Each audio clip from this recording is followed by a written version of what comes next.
কয়েক দশক ধরে ত্রিপুরা রাজ্যে নাস্তিকের পরিবেশ ছিল। বর্তমানে সমগ্র দেশের পাশাপাশি ত্রিপুরা রাজ্যেও আস্তিকের পরিবেশ তৈরি হয়েছে। কেরচৌমনি শিবকালী মন্দিরের 32তম প্রতিষ্ঠা বার্ষিকী উপলক্ষে বস্ত্র বিতরণ অনুষ্ঠানে বক্তব্য রাখতে গিয়ে এই কথা বলেন মুখ্যমন্ত্রী ডাক্তার মানিক সাহা। মঙ্গলবার কেরচৌমনি শিব কালী মন্দিরের 32তম প্রতিষ্ঠা বার্ষিকী। এই উপলক্ষে মন্দির প্রাঙ্গণে আয়োজন করা হয় রুদ্রচণ্ডী মহাযজ্ঞ।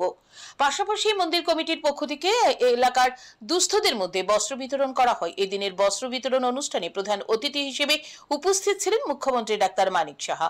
অনুষ্ঠানে বক্তব্য রাখতে গিয়ে মুখ্যমন্ত্রী বলেন, কয়েক দশক ধরে ত্রিপুরা রাজ্যে নাস্তিকের পরিবেশ ছিল। বর্তমানে সমগ্র দেশের পাশাপাশি ত্রিপুরা রাজ্যেও আস্তিকের পরিবেশ তৈরি হয়েছে। প্রধানমন্ত্রী মানুষের আস্থাগুলি পূরণ করার চেষ্টা করছেন। উদয়পুরের মাতা ত্রিপুরা সুন্দরী মন্দিরকে পুনর্নির্মাণ করা হয়েছে। ত্রিপুরা রাজ্যে রাজন্য আমলে অনেকগুলি সুন্দর সুন্দর প্রকল্প হাতে নেওয়া হয়েছিল। পূর্বতন সরকার সেগুলিকে স্বীকৃতি দেয়নি।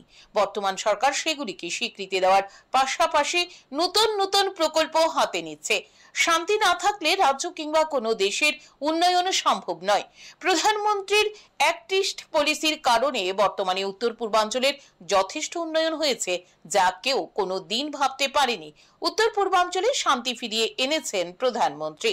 বর্তমান সরকার মানুষের মৌলিক সমস্যাগুলির সমাধান করার চেষ্টা করছে বলে দাবি করেন মুখ্যমন্ত্রী ডাক্তার মানিক সাহা।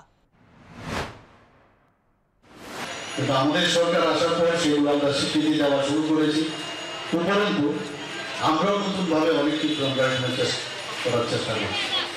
আপনারা সবাই জানেন যে নর্থ ইস্টের কি অবস্থান ছিল আগে। শান্তি সম্পত্তি যদি না থাকে কোনো রাজ্য বা দেশ বা কোনো রিজিয়ন কিন্তু ডেভেলপ করবে।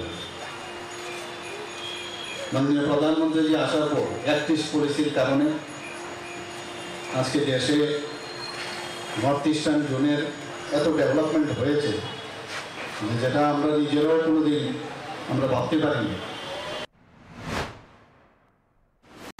উদ্বোধনী অনুষ্ঠান শেষে মুখ্যমন্ত্রী সহ অন্যান্য অতিথিরা এলাকার দুস্থদের হাতে বস্ত্র তুলে দেন। অনুষ্ঠানে মুখ্যমন্ত্রী ডাক্তার মানিক সাহা ছাড়াও উপস্থিত ছিলেন আগরতলা পুর নিগমের মেয়র তথা বিধায়ক দীপক মজুমদার সহ অন্যান্যরা। Bureau report, news today.